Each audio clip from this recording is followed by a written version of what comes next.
বাবা, মা কোথায়? মাকে তো দেখতে পাচ্ছি না। কোথায় আবার?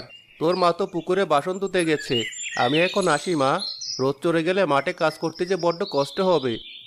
আচ্ছা যাও, মা এলে আমি মাকে বলবো তুমি কাজে চলে গেছো।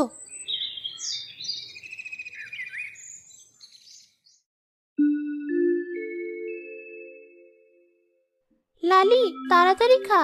তুই খুব ঢিলে, তাড়াতাড়ি খেতে পারিস না? বাবা তোর জন্য কত কষ্ট করে ঘাস কেটে আনে। তুই খাস না, দুধও দিস না। আমার দুধ খেতে খুব ভালো লাগে। একটু দুধ দিতে পারিস না আমাদের?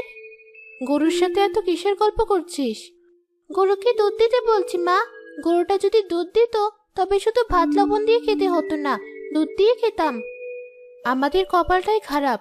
তুই আমাদের একটা মাত্র সন্তান, তবু তোকে ভালো খেতে দিতে পারি না। তোর বাবাকেও আর কি দোষ দেব? লোকটা দিনরাত আমাদের জন্য খেটে চলেছে। বাবা কিন্তু মাঠে চলে গেছে। সে কি কথা? কিছু মুখে না দিয়ে মাঠে চলে গেল? তুই হাত মুখ ধুয়ে কটা খেয়ে নে মা। আমি তোর বাবার জন্য মাঠে খাবার দিয়ে আসবো।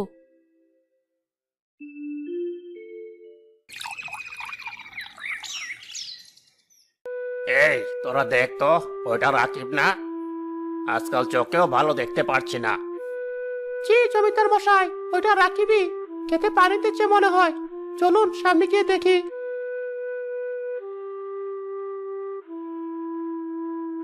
কিরে?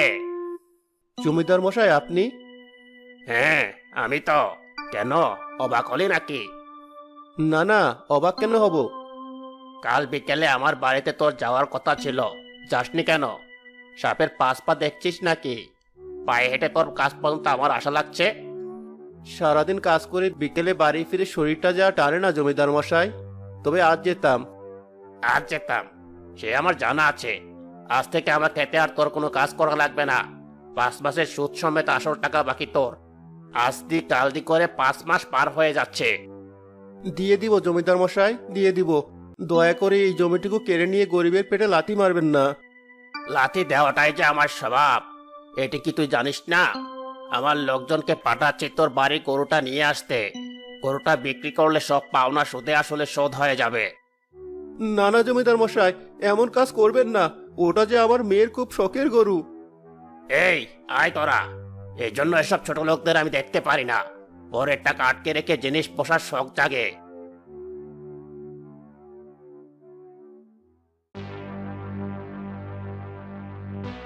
তাড়াতাড়ি খুলে আনো হবো। গরুটা তো আবার হাটে নিয়ে যেতে হবে। তোমরা কারা? আমাদের গরুটা কেন খুলছো? মা, ওরা আমাদের গরুর দড়ি খুলছে কেন? কারা আপনারা? আমাদের গরু কেন খুলছেন?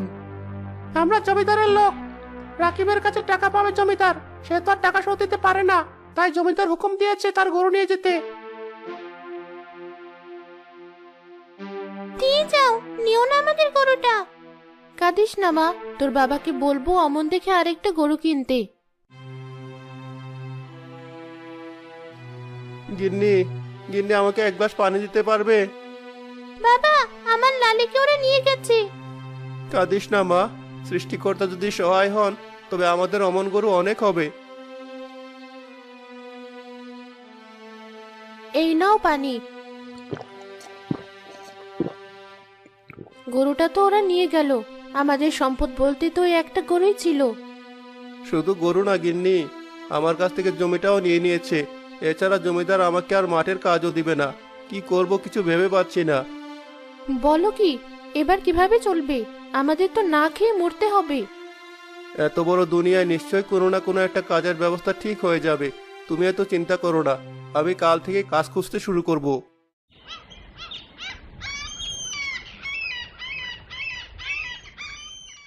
পরের দিন থেকে রাকিব বিভিন্ন জায়গায় কাজ খুঁজতে লাগলো, কিন্তু সে কোনো কাজের ব্যবস্থা করতে পারলো না। এভাবে 1 সপ্তাহ পার হলো। মা, আমাকে কটা খেতে দাও, খুব খিদে পেয়েছে। ঘরের ভিতরে দেখ একখানা রুটি আছে, যা গিয়ে ওটা খেয়ে নে। না মা, আমি আর শুকনো রুটি খাবো না, মুখে যে আর ভালো লাগে না। আর কোনো খাবার কি নেই ঘরে? যা ছিল আজ পর্যন্তই শেষ মা। কাল থেকে হয়তো ওই একটা রুটিও আর পাবি না। তোমরা চিন্তা করো না মা, আমার মোটেও খিদে পাইনি। আমি বরং সীমাদের সাথে একটু খেলে আসি, খেললে মনটাও একটু ভালো থাকবে। হ্যাঁ যা, তবে বেশি দূরে আবার যাস না। তাড়াতাড়ি খেলা শেষ করে বাড়ি ফিরিস। কি করব আমি? কত মানুষের ধারে ধারে ঘুরলাম, কেউ একটা কাজের ব্যবস্থা করে দিতে পারলো না। চলো গিন্নি, যেদিকে দু চোখ যায় চলে যায়। এই যন্ত্রণা যে আমার আর সহ্য হচ্ছে না। কিন্তু আমাদের এতটুকু মেয়েটার কি হবে? এইভাবে বসে থাকলে চলবে না আমার। আমি আজ আবারও বের হব কাজের জন্য।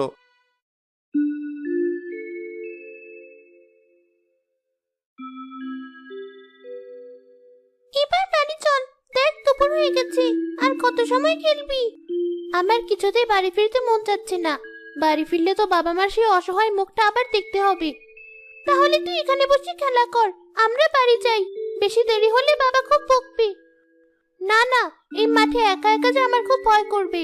চল, তার চেয়ে বরং বাড়ি যাই।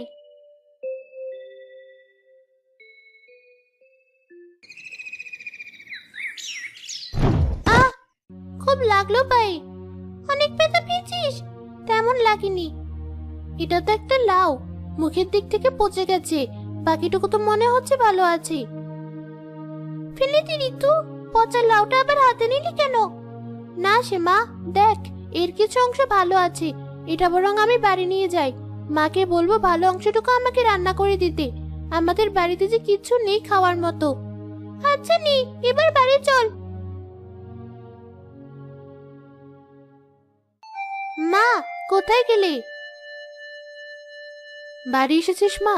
এ কি, হাতে পচা লাউ কেন তোর? কেমন গন্ধ বের হচ্ছে। এর কিছু অংশ ভালো আছে, আমাকে রান্না করে দাও। পচা তরকারি কি আর খাওয়া যায় মা? ফেলে দে এটা, তোর বাবা কাজে গেছে, দেখবি আজ ঠিক একটা কিছু ব্যবস্থা হয়ে যাবে। ঠিক আছে মা, আমি তাহলে লাউটা ফেলে দিয়ে আসি।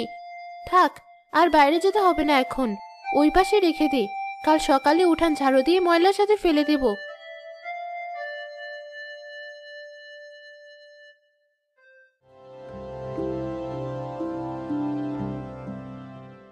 বাবা, মা বলেছিল তুমি খাবার আনবে।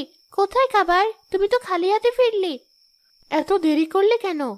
মা, তুমি তো বলেছিলে বাবা খাবার আনবে, কিন্তু বাবা তো কিছুই নিয়ে এলো না।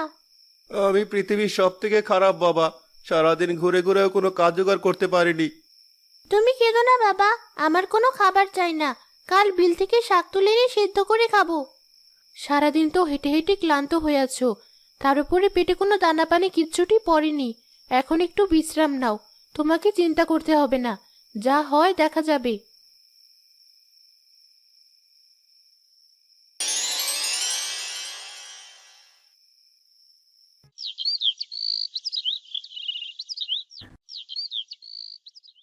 সারা রাত খিদের যন্ত্রণা একটু ঘুম হয়নি। সকাল সকাল বিলে গিয়ে শাক তুলে এনে নুন দিয়ে সেদ্ধ করে খাবো।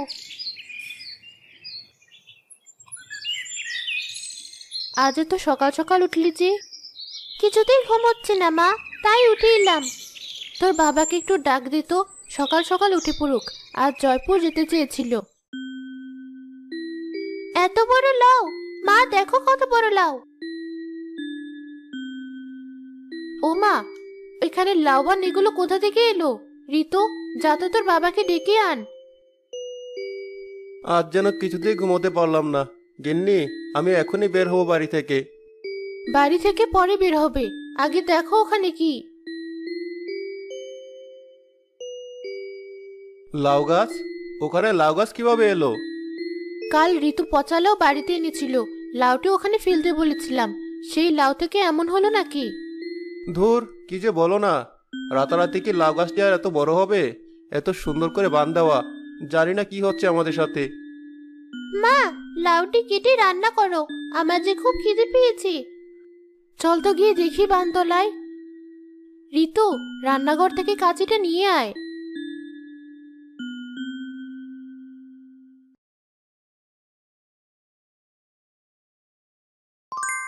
কেটো না, কেটো না আমায়। আমি তোমাদের সাহায্যের জন্য তোমাদের বাড়িতে এসেছি। সাহায্য?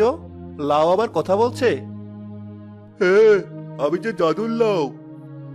কিভাবে বিশ্বাস করব তুমি যে জাদুর লাউ? এত টাকা? জাদুর লাউ আমাদের কত টাকা দিল? দেখো বানে কত লাউ, এবার আমাদের সব কষ্ট দূর হলো। টাকাগুলো তাড়াতাড়ি কোরাও গিন্নি, না হলে কেউ দেখে ফেলবে।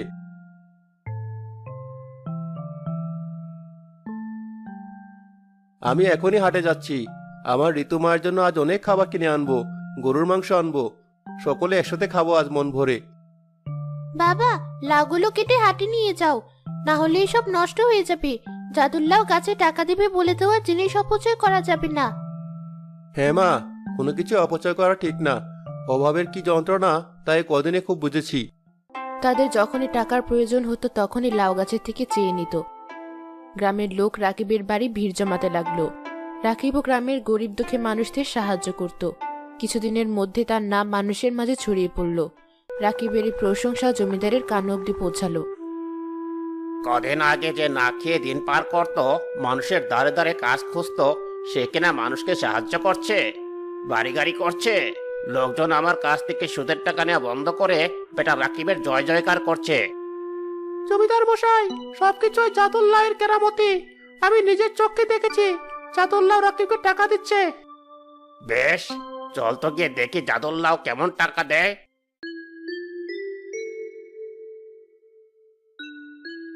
লাও, আমার এখন কিছু টাকার ভীষণ দরকার। গ্রামের এক ছেলে হাসপাতালে আছে, তার বড় রোগ হয়েছে, তাকে আমার সাহায্য করতে হবে। তোমার সততা দেখে আমি সত্যিই মুগ্ধ। নিজের কথা না ভেবে তুমি সবসময় অন্যের কথা ভেবে চলো। সত্যি এমন মানুষের হাতে পড়ে আমি ধন্য।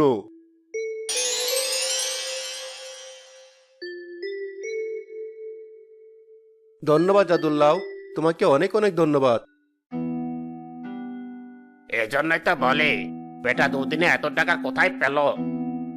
জমিদার মশাই, আপনি? হ্যাঁ আমি। খুব অবাক হচ্ছিস নাকি? তোর জন্য আমার সুদের ব্যবসা লাটে উঠেছে।